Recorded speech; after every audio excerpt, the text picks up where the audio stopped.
Hello అండి, అందరికీ నమస్తే. Welcome back to our channel. ఇవాళ వెనీలా ఐస్ క్రీమ్ ఎలా చేసుకోవాలో చూద్దాం. అది కూడా బయటి టేస్ట్కి ఏమాత్రం తగ్గకుండా ఉంటుంది. ఒక ప్యాన్ తీసుకొని అందులో 250 ml మిల్క్ తీసుకున్నాను. అవి ఒక కప్పు ఉంటుంది. దానికి 1 టేబుల్ స్పూన్ కార్న్ఫ్లోర్ వేసి పాలల్లో అంతా బాగా కలిసేలాగా కలుపుకోవాలి. ఆ తర్వాత స్టవ్ పైన పెట్టుకోవాలి. స్టవ్ పైన పెట్టుకొని కంటిన్యూస్గా కలుపుతూనే ఉండాలండి. మనం కార్న్ఫ్లోర్ వేసాం కాబట్టి గిన్నెకి అతుక్కుపోతుంది. కాస్త వేడైన తర్వాత 1/3 కప్ షుగర్ వేసుకున్నాను. మీరు షుగర్ తక్కువగా తింటే 1/4 కప్ వేసుకోండి. 1/3 కప్ కరెక్ట్ సరిపోయిందండి. ఇలా సైడ్లోకి వచ్చిన పాలని లోపలికి అనుకుంటూ బాగా కలుపుకుంటూ సిమ్లోనే ఉంచుకోవాలండి. అసలు హైలో పెట్టకూడదు. కాసేపటికి ఇలాంటి టెక్స్చర్తో దగ్గరికి వచ్చేస్తుంది. అప్పుడు స్టవ్ ఆఫ్ చేసుకోవాలి. చూడండి, ఇలా ఒక సైడ్ కంటే అలా కాస్త ఉండిపోతుంది కదా, ఇలా ఉండాలండి. ఆ టైంలో ఆఫ్ చేసుకొని అయితే మనం స్టవ్ ఆఫ్ చేసుకున్న తర్వాత అలానే వదిలేయకండి. చల్లారేంత వరకు ఇలా కలుపుతూ ఉంటే ఉండలుండలుగా గడ్డలుగా కాకుండా స్మూత్ టెక్స్చర్తో ఉంటుంది. తర్వాత మిక్సీ జార్లో వేసుకొని 1 టేబుల్ స్పూన్ మిల్క్ పౌడర్ వేస్తున్నానండి. ఇది మీకు ఉంటే వేసుకోండి, లేకపోతే లేదు. 1 టీ స్పూన్ వెనిలా ఎసెన్స్, ఇది కంపల్సరీ వేసుకోవాలండి. నేను 250 ml మిల్క్ తీసుకున్నాను. ఇక్కడ 250 ml whipping cream, fresh cream తీసుకుంటున్నాను.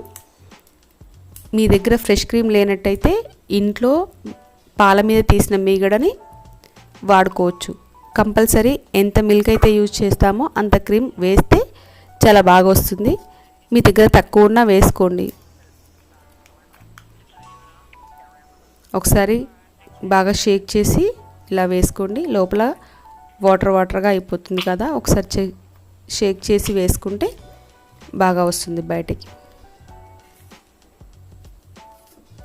తర్వాత 2 to 3 minutes గ్రైండ్ చేసుకోవాలండి ఆపుకుంటూ. అలా చేస్తేనే మంచి టెక్స్చర్ వస్తుంది. చూడండి, ఇలా వస్తుంది.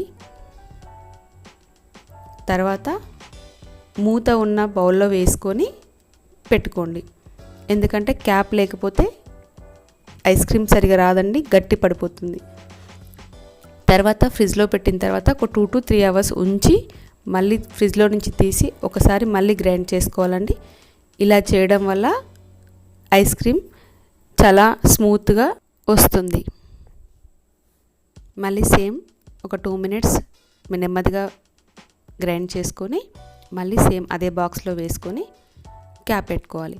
అయితే ఈ బాక్స్కి అల్యూమినియం ఫాయిల్ కానీ కవర్ కానీ పెట్టుకోండి. దీనివల్ల మనం ఫ్రీజర్లో పెట్టినప్పుడు ఐస్ లోపల ఐస్ క్రీమ్ మీద కట్టకుండా ఉంటుంది. డైరెక్ట్ మనం మూత పెడితే లోపల ఐస్ ఫామ్ అవుతుందండి.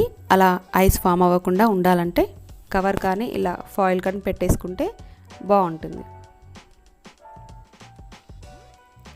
ఇలా తయారు చేసుకున్న దాన్ని మనం 8 to 10 hours, minimum 5 to 7 hours అయినా ఉంటే పర్ఫెక్ట్గా రెడీ అయిపోతుంది. చాలా బాగా వచ్చిందండి, పర్ఫెక్ట్.